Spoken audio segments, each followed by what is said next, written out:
Welcome to Mindfulness Alchemy for the Modern Soul, and thank you for being here with me today. And if you are ready, let's go. And how about we start with what affirmations are?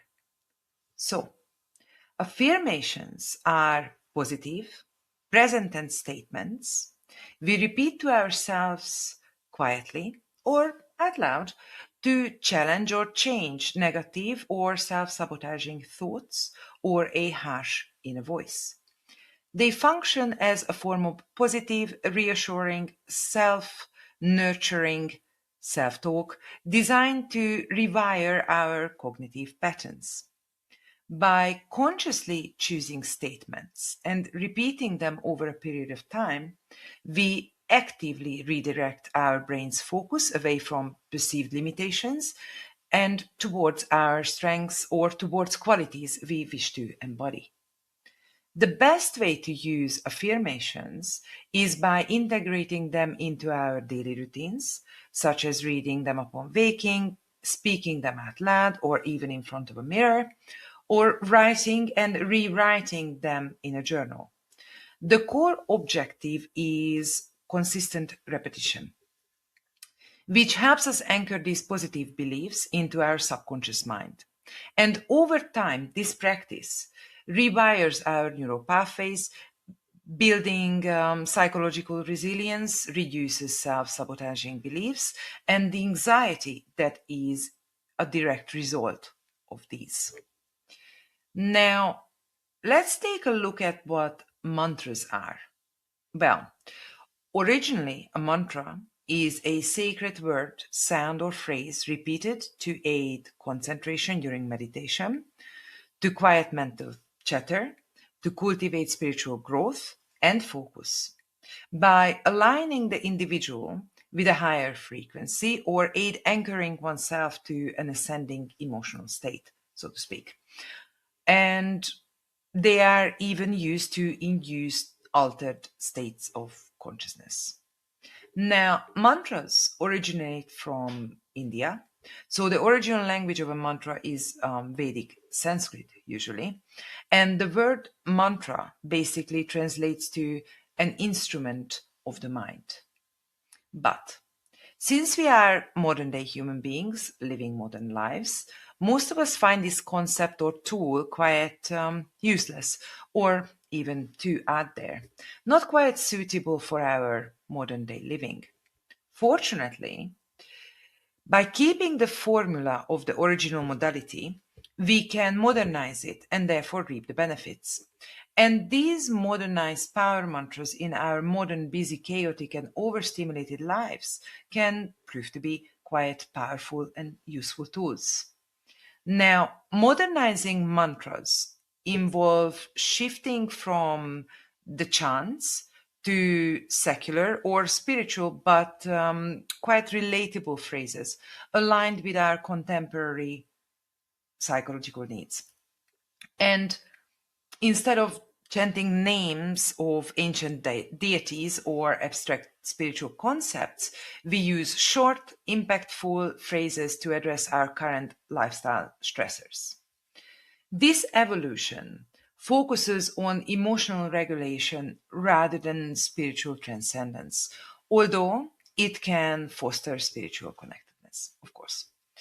Modern mantras are often integrated into fast paced routines, used while traveling, during power walks, or at work during a lunch break, or even right before a meeting.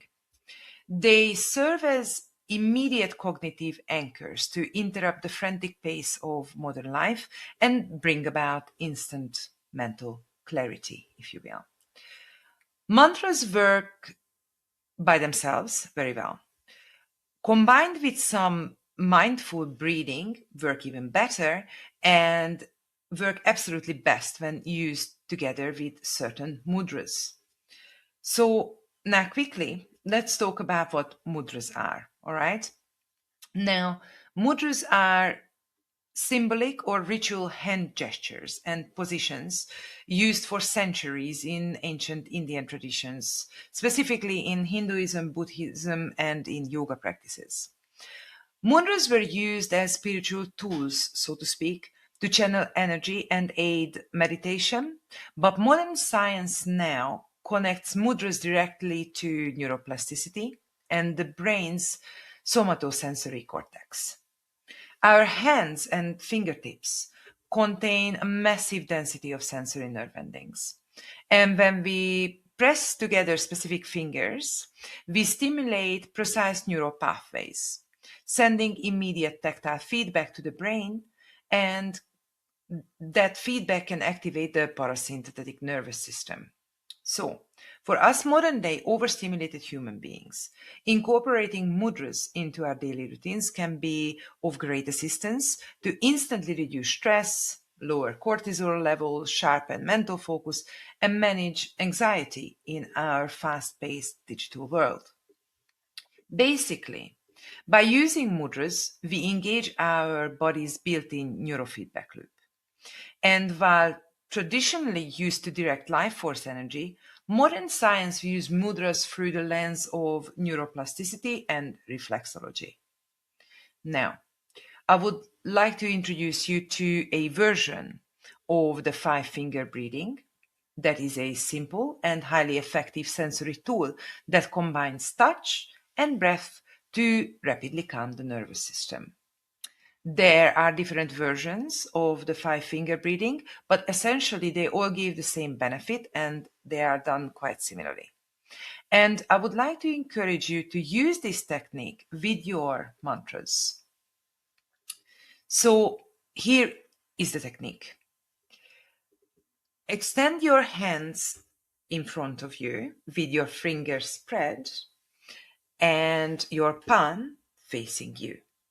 Then touch your index finger to your thumb and take a deep breath. Then touch your middle finger to your thumb and exhale. Then touch your ring finger to your thumb and take another deep breath. Then touch your pinky to your thumb and exhale deeply. Then repeat this by starting at the pinky finger with an inhale and follow the same pattern of breathing in and out all the way to your index finger, where you will exhale. And let's do another round, starting with the index finger and the thumb touching with an inhale, and follow the sequence all the way to your pinky, where you will exhale. Now, this is a very grounding and nervous system regulating breathing pattern. And used with a power mantra becomes a powerful tool that helps us step back and regulate. Mantras that work best with this breathing exercise are the one that we can sync, so to speak, to our breathing pattern, like here and now, release and surrender, control the controllable. This too shall pass. Steady progress. Progress, not perfection. Inhale peace, exhale stress. Inhale peace, exhale fear, and so on. And you can make up your own mantras quite easily.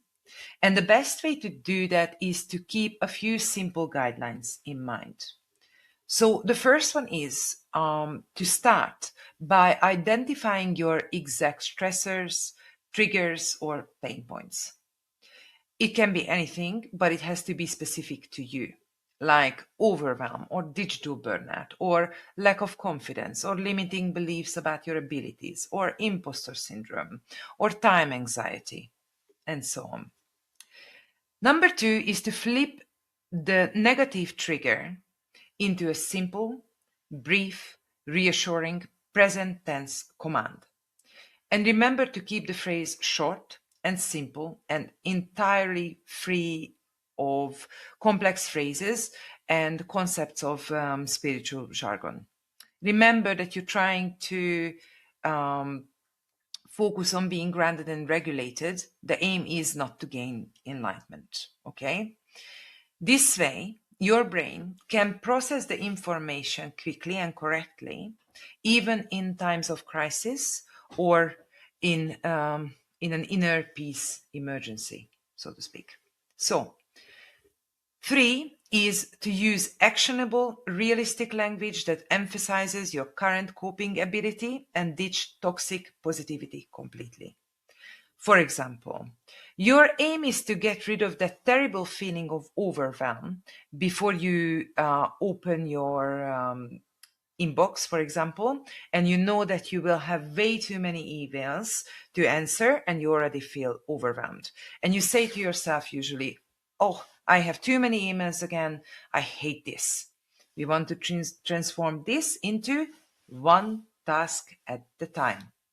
By anchoring the phrase to a common personal trigger and repeating it right before you open your laptop or open your inbox, the mantra acts as an immediate cognitive pattern interrupter that restores your emotional control.